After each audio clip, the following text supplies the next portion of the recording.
Dr. Buck, when Charles I was executed in 1649, it seemed the monarchy declined to its lowest point. But why, after only 11 years, it was restored? Yes, it's a good question, and I think the answer has to be in terms of England was effectively being governed by a military dictatorship for much of that period, certainly from 1653, when Cromwell becomes the Lord Protector. Yes. And I think that you could put it like this, that there was just a sense of weariness at the military dictatorship, and of course maintaining an army is a very expensive thing. Yes. So although to some extent the Civil War was caused by the king's financial demands, yes. When you get to the 1650s, it's still a very expensive business maintaining that army. Yes. I think also some of the Puritanism of the rule of the major generals in the late 1650s, the very strict religious codes that were being enforced, the abolition of Christmas, for example, that's something that there's a general weariness of. And the son of Charles I, his eldest son, Charles II, is a great survivor, is politically wise enough to make, in the Declaration of Breda in 1660, which precedes his coming back to London, he makes undertakings that there is going to be a general amnesty for those who have been on the side of Parliament, yes. With the exception of those who were responsible for his father's execution. Yes. There was that important exception. And also he makes promises of religious toleration, yes. promises which, not entirely his own fault, are not fully kept, but there is a willingness on the part of the new monarch to be much more conciliatory as well. And so what people want is, and what people always want, is stability.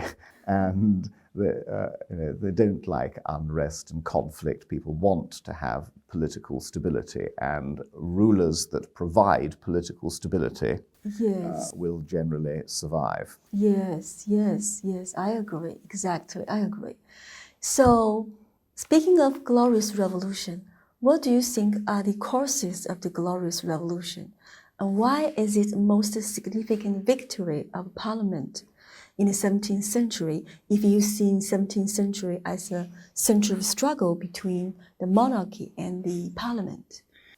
Yes, I think that the Glorious Revolution plays a very important role in the evolution of Britain towards a modern Western-style democracy, because I think that it imposes limitations on the power of the monarchy, which have remained all the time and which can't be reversed. And it's worth looking at the causes of the Glorious Revolution, yes. and going back to the big problem, which is that Charles II's wife was barren, and so his heir was his brother, and his brother James was converted to Catholicism and was as a very convinced Catholic. People who are converted to a religion are often much more dedicated to it than people who are born into a religion. Yes, yes. And the big division that happens in the end of Charles's reign is between those who think that it is absolutely unacceptable to have a Catholic as the King of England, yes. because Catholicism in the English mind is associated with dictatorship yes. and tyranny, yes. as in France and in Spain. That on the one hand. And on the other hand, there are those who think that if we break the laws of hereditary succession, then we will end up with another civil war. And we've had 1640s and 50s, we've had 20 years of civil war, and we don't want that at any cost. And this is the origin of political parties in England. You know, the Whigs are those who want to exclude James from the succession, and the Tories are those who, although they're not Catholic, although they are members of the Church of England, they want James to succeed because he has the hereditary right to do that. Now, the Tories win initially, Yes. but this is a very important moment in English development, because you have there the two political parties, and political parties have remained ever since. And when you get to the Glorious Revolution itself, James very foolishly tries to advance the cause of Catholicism. He wants to introduce much greater religious toleration, Yes. and that is unacceptable to the British, basically the British aristocracy, the people with power and money and property. And the invasion of William of Orange brings James's rule to an end. And it's a very important moment for this reason too, that when James fled from England, you could say, well, he'd abandoned the throne. Yes. And if that was the case, then the next in line to the throne was his daughter. Now, his daughter was from his first marriage, and that was when he was a Protestant, and his daughter, Mary, was Protestant. Yes. Her husband, William of Orange, William was Dutch, and he too was Protestant. So Mary had a hereditary right Yes. to the throne, Yes. but William didn't. And William was not prepared to be simply the Queen's husband. He insisted on being king. Well, where did that right to be king come from? Yes, exactly. It comes from Parliament.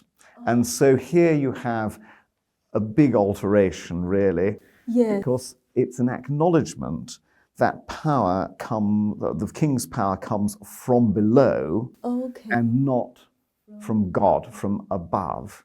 And that is consistent with the thinking of the greatest political thinker of the day, John Locke, who argues in his two treatises on government. Yes. He argues in treatise number 1 that the theory of divine right is nonsense. And in treatise number 2, he argues that the power that the king exercises, he exercises as a result of a contract with his people, and that sovereignty comes from the people, the argument for popular sovereignty.